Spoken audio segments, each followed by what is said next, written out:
Hi, my dragons. Welcome back to my den with my sleeping cat, the boy. That's his name, boy. Anyway, I know in your syllabus it said we were going to do the cost of crime, but I figured, wow, we should be doing how to measure crime so we know what we're talking about. So that was a glitch in your syllabus. So today we're going to talk about the section on measuring crime. How do we know what we have out there to deal with? Okay, so that's chapter 2 in the PowerPoints that I'm using, but I'll put all the PowerPoints up, so don't worry about it, okay? So one of the things that we want to do when we do research into victimology, a new field, is we have to be able to measure it, to describe it, to understand, what it is that we're talking about. So this is a long-time goal, not only of victimology, but of all of criminal justice, because we have to be able to know the breadth and depth of what it is that we're talking about. And so for victimology, we have 3 main sources for information about victims. Number 1, official police reports. Number 2, surveys of offenders. And number 3, interviews with victims. So you're sitting there saying, okay, here are the 3 main things. Now, they do all have flaws, okay? So official police reports, okay, those are just the victims that come forward and that want to file a police report. Not everybody files a police report for a lot of different reasons. So remember from your intro, CJ, I'm going to remind you of it again, is that we have the dark figure of crime. 50% of all crime is undetected or unreported. So we can estimate from, like if you see some stats and it looks really bad, guess what? That's only half of it. Because half of all crime is undetected or unreported. And the same thing with surveys of offenders. Offenders, once they're caught and they're being interviewed or anything like that, they're looking for a way to not make it so serious or to cooperate, but to still, get a lesser sentence or get out on good time or things like that. So you can't always trust what the offenders are saying. So that's a flaw right there. And then interviews with the victims, we're going to talk about all the psychological things that victims go through. So their recollection may be different. Their perceptions are different. So those things are not accurate either. So we have 3 inaccurate ways of, dealing with offenders and getting a handle on how much we have. None of these is the best and greatest. A combination of all of them is better than any of them separate. But like I said, they all have flaws. We're going to talk about each one of these individually. So official police reports, what comes to mind immediately is the UCR, the Uniform Crime Reports. And that's put out by the International Chiefs of Police Association, but it was taken over by the FBI in 1931. I have my notes over there. That's why I keep looking. My coffee. So the UCR is a way for police departments to gauge crime, and it goes into crime reports for the cities and for the state. It goes into, believe it or not, like things like real estate, people who want to buy in one area or another. It also goes into the public health departments and all kinds of things. So the important thing is, how does crime change over time? And so a lot of people look at police reports to see, how has crime changed over time in these particular areas? Also, if there are programs, for instance, if some area of the city says, ooh, this is unacceptable, we're going to start a block watch. And then they're going to take a measure of crime pre and post the implementation of block watch because they want to know, is that program working? There's all kinds of other programs too, but so now you can see that that's how we use those reports too. And the UCR has 3 good advantages. It reports, number 1, it reports crime from all over the country, all states, all jurisdictions, all regions, all of that sort of thing. And it helps us to standardize definitions, okay? So I always complain that we're not the United States, we're the ununited states.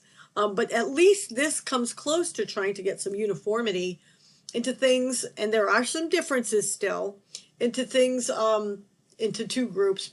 And the ones that we study are personal offenses in the UCR, personal offenses, and then property offenses.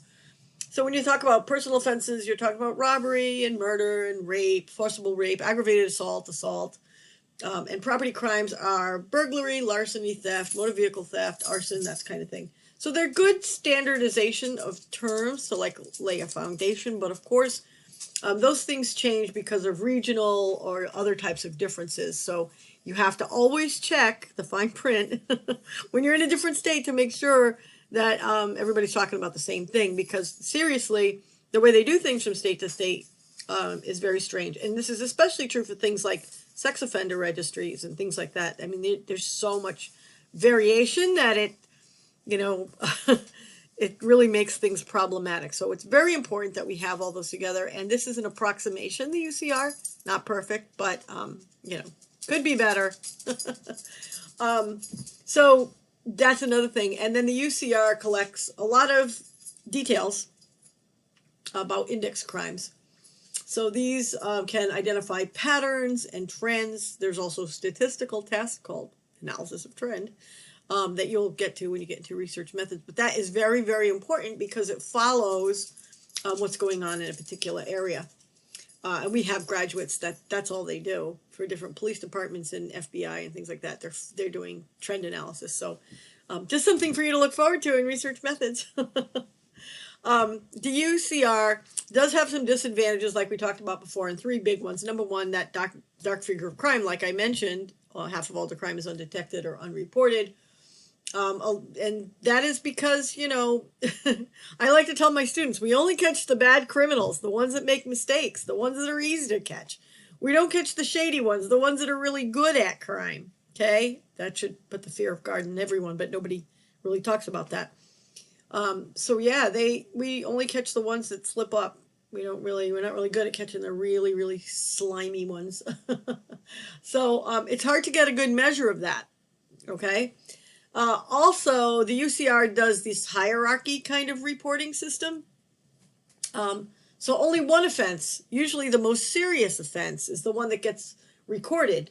So if there's a lot of different offenses going on especially on multiple levels, you know, so let's say someone engages in aggravated assault. They're using a weapon, they're assaulting someone, and then it results in murder. Well, they're just going to record murder, even though there's a lot of other different things as well. Even if they started out with, you know, bullying or something like that. So that's a flaw. This makes a great, like, essay question or whatever.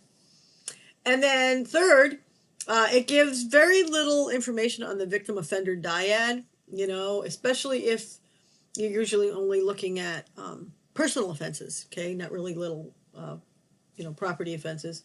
So there's very little information about who the victim was, what the circumstances of the crime were, what was the context of the offense. So a lot of details that could really shed a lot of information on things is left out of the UCR. So this led to changes in the UCR, and we had a couple of other things that came out, like the supplemental homicide reports, the SHP, supplemental homicide reports, makes a nice, you know, identifying the test, true, false. That was started in 1976, and that started to give some data on where did the crime happen, what was the victim like, what were the preceding events, what was the relationship between the victim and the offender, were there weapons, were they using alcohol, all these kinds of, you know, circumstances that affected the crime as well. So because of the SHR, we found out that one, homicides rarely occur in commercial settings, which is good. Two, they happen more on weekends. People have more free time to commit crime. Three, they involve acquaintances and intimates. So all that stuff that we've been preparing about, stranger danger, it's more likely to happen the other way around. And four, sometimes they're really spontaneous. So there's a lot of crime that happens just spontaneously, okay, with little or no planning. So those were the four things. That makes a nice little short list question. You should be putting stars by those things because you'll probably see them on the test. So the SHR is a valuable tool, but it has problems with missing data and, you know, lack of knowledge of the offender, okay?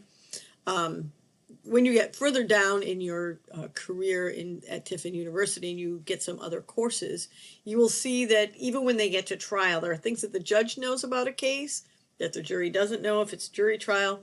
So those kinds of things become really interesting.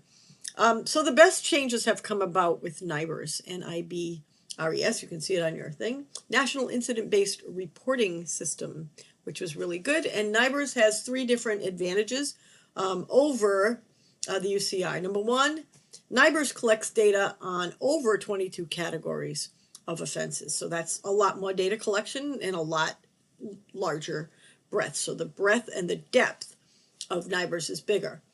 Two, it doesn't use the hierarchy rule because, as the name implies, it's looking at all instances of a crime.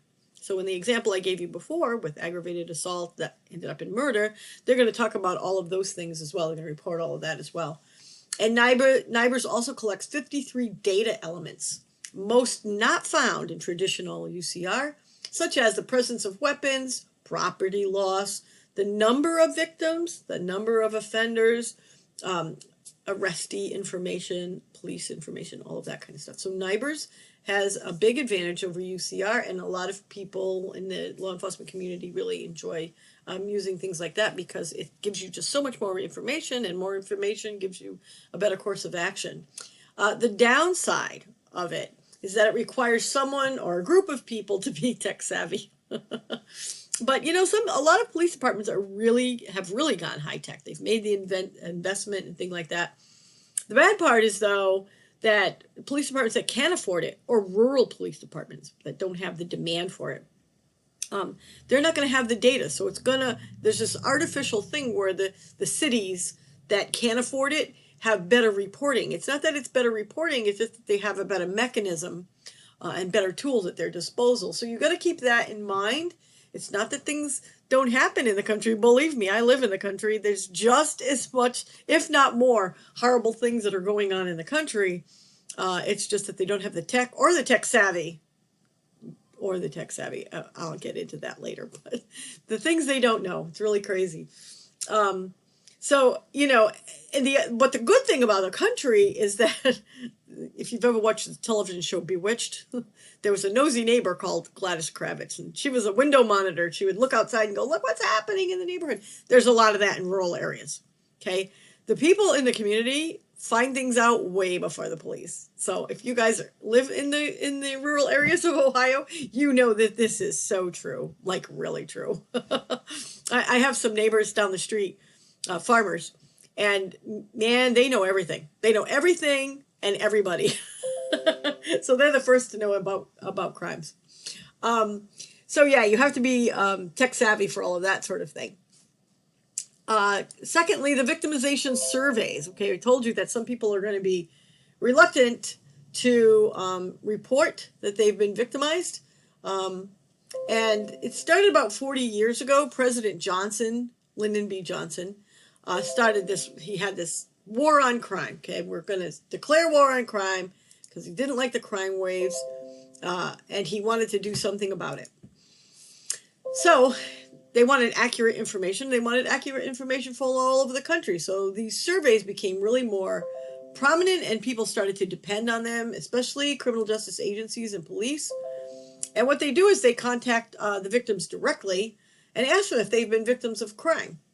And then when we analyze this data, we have to look at it in terms of generations of crime, okay, of surveys, generations of crime surveys. So we started out doing some rudimentary crime surveys, and then we got better and better at it because we were correcting the flaws from the previous generation. So what happened as we went through time?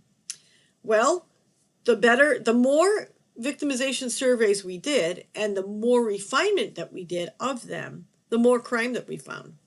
Did that mean that there was more crime? No. It meant that we were better at reporting it, detecting it, people more willing to take surveys and things like that. So there's some sort of, artificial, thing going on with the data there because it's not necessarily the crime, it's the reporting of the crime, and it's the way we measure the crime, okay? So that was done in the 60s. So on the next part 2, we're going to talk about the different generations of crime victim surveys. Okay, so stay tuned. I'm going to start on victimology part 2.